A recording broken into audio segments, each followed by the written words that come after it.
जी, लियाकत मुस्लिम जी, जिस तरह से आप मज़लूम समाज पार्टी के राष्ट्रीय अध्यक्ष हैं, जी। बहुत बड़ा मुद्दा इस टाइम एसआईआर का चल रहा है। एसआईआर के बारे में क्या कहना चाहेंगे, जिस तरह से लोग काफ़ी परेशान हैं इसको लेकर? पहले तो आपका और आपका चैनल का बहुत बहुत स्वागत है और बहुत बहुत शुक्रिया आप मेरे से बाइट लेने के लिए आए।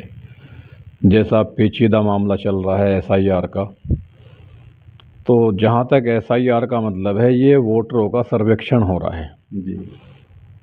कुछ लोगों की उनकी वोट है जो लोग मर चुके, कुछ लोगों की उनकी वोट है जिनकी शादी हो चुकी, जो बहन बेटी हैं हमारी। तो उनकी वोट को सही करने के लिए जो एसआईआर चल रहा मेरे ख्याल से। तो अब इसमें दिक्कत क्या है भाई? अगर 1985 या 87 से कह रहे हैं चुनाव आयोग कि 1987 में जो आदमी यहाँ का बासिंदा है, उसका जन्म यहाँ हो गया, उससे पहले पहले उसके बाप दादा नाना नानी, तो किसी का भी हो उनकी वोट तो होगी। और जब उनकी वोट होगी तो उसी की आईडी लगा दो और अपनी वोट बनवा लो, उसमें क्या दिक्कत है? जिस तरह से भ्रम की स्थिति फैलाई जा रही, लोग खौफ में हैं कि कहीं ऐसा ना हो, हमें देश से भगा दिया जाएगा। देखो, ना कोई देश से भागा, ना कोई देश से भागेगा, ना किसी में इतनी ताकत है कोई किसी को देश से भगा दे। जहाँ तक मामला घुसपैठ का है, जो आदमी एसआईआर का विरोध कर रहे, चाहे वो हिंदू कर रहा चाहे मुसलमान कर रहा, अगर बाहर के कुछ आदमी आए हुए हैं, लाख 2 लाख 10 लाख जितने भी हैं, बाहर से कुछ आदमी आगे बेचारे जो जिनकी वोट यहाँ नहीं है, जिनके बाप दादाओं की या बुजुर्गों की, तो मेरी तो उनसे एक ही गुजारिश है कि जो लोग एसआईआर का विरोध कर रहे, उनके घरों में 2-2 4-4 आदमी जो बाहर के हैं घुसपैठिए, उन्हें छोड़ दिए जाएं और वे उनका पालन पोषण करें, वे ही अपने घर में रखें। तो जब देखते हैं हम वे एसआईआर का विरोध कर रहे तो, या भाई वे घुसपैठियों का समर्थन कर रहे, तो अपने घरों में रख लो, वे 4 दिन में पता लग जाएगा। अब मेरे ही मकान में आके कोई आदमी ये कहने लगा जी मैं आपके यहाँ रहना चाह रहा हूँ पूरी ज़िंदगी के लिए, या आपके ही मकान में कोई कहने लगे एक अजनबी आदमी कि मैं आपके यहाँ रहना चाह रहा हूँ, तो आप रख लोगे उसे? नहीं रख सकते। तो ये तो देश है, बाहर के देश के लोगों को हम यहाँ क्यों रखेंगे, चाहे वो हिंदू हो या मुसलमान हो। इतनी बात जरूर है, अगर बाहर का कोई हिंदू है वो भी यहाँ नहीं रहना चाहिए, कोई मुसलमान है वो भी रहना नहीं चाहिए, किसी भी कम्युनिटी का है, सिख है, ईसाई है, बौद्ध है, पारसी है, कोई भी है, बाहर का आदमी अगर कोई यहाँ आवे उसमें भेदभाव ना हो। जो आदमी यहाँ से आवे, बाहर का आदमी घुसपैठ करके आवे, वो बाहर ही निकल जाए, और उसके साथ मारपीट भी ना हो, हिंसक घटना भी ना हो, आराम से पकड़ो और सर जहाँ से वो आया वहाँ से अपना डिपोर्ट कर दो। अच्छा, अब दूसरी तरफ। अब जहाँ तक डर का मामला है, डर से कभी कभी डर एक ऐसी चीज़ है कि डर से आदमी चौकस हो जाए। अब एसआईआर में ज़्यादातर मुस्लिम भाई अपनी वोट बनवा रहे, अगर इन्हें डर ना होता, खौफ ना होता, तो ये कम से कम अपनी वोट ना बनवाते। यहाँ हमारे गांव में भी वोटिंग का कार्य चल रहा, वोट बनाने का एसआईआर का, इसमें ज़्यादातर मुसलमानों की लाइन लगी हुई है, अच्छी बात है। अब मैं तो सभी मुसलमानों से, हिंदू से, सभी से अपील करता हूँ कि एसआईआर चल रहा है, इनमें सहयोग करें और अपनी ज़्यादा से ज़्यादा वोट बनवाएं।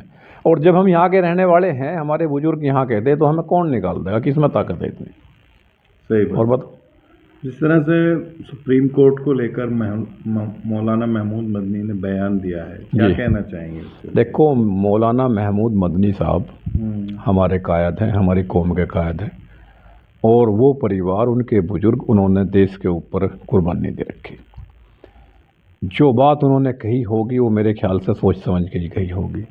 अब मान लिया सुप्रीम कोर्ट हो, हाई कोर्ट हो या जिला कोर्ट हो, उसमें मेरा और दूसरे पक्ष का अगर मुकदमा चल रहा, तो जो आदमी जीतता है वो तो खुश होता, और जो आदमी हारता है तो मायूसी तो होती है। तो उन्होंने गलत क्या कहा? मायूसी होना अलग बात है, उसे मानना ना मानना वो अलग बात है। भाई सुप्रीम कोर्ट ने जो भी फैसले दिए मुसलमानों ने सबने मानने, मानते नहीं मानते? जहाँ तक मामला मायूसी का, तो मायूसी कोई गुनाह थोड़ा ही है। अगर हम हार जाएंगे किसी भी अहम मुद्दे को लेकर, कोई मुकदमा चल रहा है, उसमें हम एक कौम हारती है और दूसरे लोग जीतते हैं, तो मायूसी तो होगी, इसमें तो कोई शक नहीं है। और जहाँ तक मामला दबाव का, ये तो पहले से ही, जब से ये दुनिया बसी आ रही है, जिसकी हुकूमत हो, भाई जितनी भी एजेंसी हैं वे दबाव में तो रहती हैं, या नहीं? फिर हुकूमत का फ़ायदा ही क्या है? क्यों भाई, हुकूमत का फ़ायदा ही क्या है? कल खुदा न खास्ता हमारी हुकूमत आ जाए तो हम भी दबा कर रखेंगे, हमें क्या छोड़ रहे, ठीक। हम भी दबा कर रखेंगे जितना दबाया जा सके, जहाँ तक जायज़ हो। नाजायज़ तो नहीं करने के, लेकिन जितना भाई जहाँ तक हो सके आदमी दबा के तो रखता ही है। ठीक। तो इसमें कोई बड़ी बात नहीं है, आज कोई और दबा रहा, कल कोई और दबाएगा। और बताओ। अच्छा, जिस तरह से अब पंचायत चुनाव आ रहा है, इसको लेकर मजलूम समाज पार्टी क्या? देखो, हमें जितने भी जिला पंचायत में मेरठ, मुजफ्फरनगर, बिजनौर, ये 3 ज़िले हैं हमारे। 3 ज़िलों में हमारा थोड़ा बहुत गठन है, जैसा भी है। जी। इन 3 ज़िलों में जितने भी कैंडिडेट हमें मिलेंगे, सूटेबल कैंडिडेट, उन सबको हम लड़ावेंगे। और जहाँ से पूरी यूपी से जितने भी कैंडिडेट मिलते हों तो हम लड़ावेंगे। और उनकी जैसी भी हो सके, जैसी हमारी गुंजाइश है, पार्टी की जैसी गुंजाइश है, तन मन धन से उनकी मदद भी करेंगे। अच्छा, दूसरी तरफ 2027 भी जी। क्या तैयारी है उसको लेकर? तैयारी यही है, तैयारी क्या है, हम तो चुनाव लड़ने वाले आदमी। हमने लोकसभा मेरठ भी लड़ी, लोकसभा बिजनौर भी लड़ी, उपचुनाव भी लड़ा। अब वोट कितनी मिले, वोटों की ठेकेदारी हमारी तो है नहीं, वो तो जनता का काम है। कितने उम्मीदवार उतार सकती है पार्टी मैदान में? उम्मीदवार जितने भी अच्छे उम्मीदवार मिलेंगे सभी को उतार देंगे। हम तो कह रहे हैं जितने भी उम्मीदवार मिलते हो, हमें सिंबल ही तो देना, हम तो सभी को उतार देंगे। लेकिन कोशिश यही है कि हम 5-4 जिलों में उम्मीदवार उतारेंगे अपने, और तैयारी करेंगे, अच्छी तैयारी करेंगे।